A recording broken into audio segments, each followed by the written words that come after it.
It's 2006, coming up to April, and it's Dan's birthday.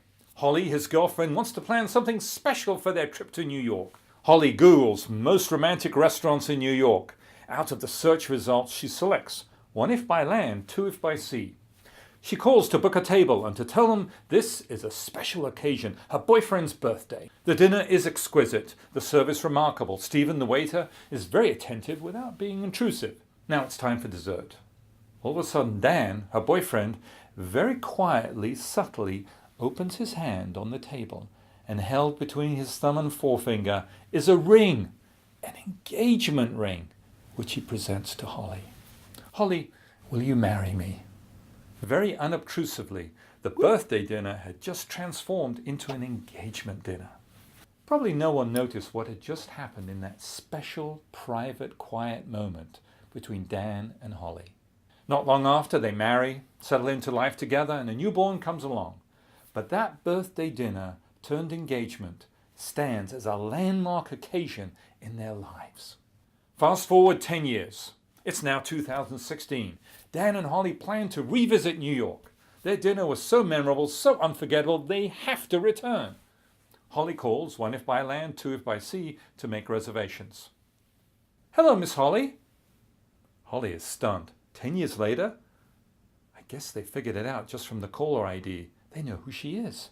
What a surprise. That's random and unexpected.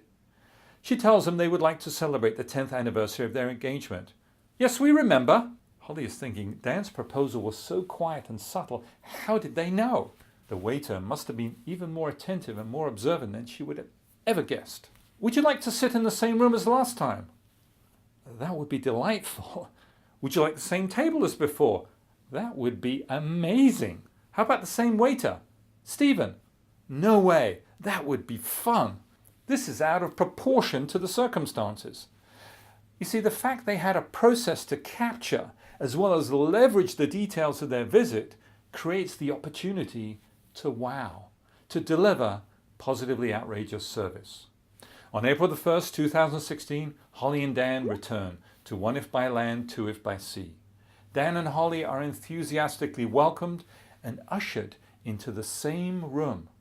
In fact, the restaurant had opened that room specially for them that night. They were the only ones in there, and they sit at the same table. And who is there to welcome them?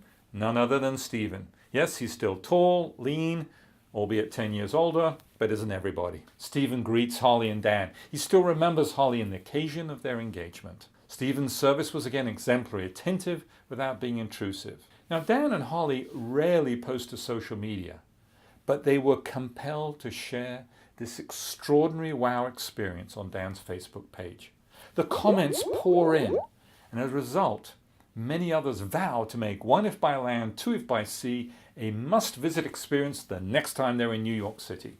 In fact, I'm taking my wife to New York later this year to celebrate our birthdays. Guess where we're going? Yes, one if by land, two if by sea. Positive, compelling, word of mouth. All four principles of positively outrageous service are exemplified in Holly and Dan's story. 1, random, unexpected, right? 2, out of proportion to the circumstances. 3, fun, playful. 4, creating that compelling, positive word of mouth marketing. You see, little details matter.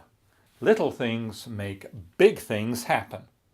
The personal and circumstantial details of your interactions with your guests, clients, or customers are the seeds for your positively outrageous service. So, are you capturing and leveraging these details to elevate the relationship and create positively outrageous service moments? If not, why not? And if you are, how can you cultivate this further?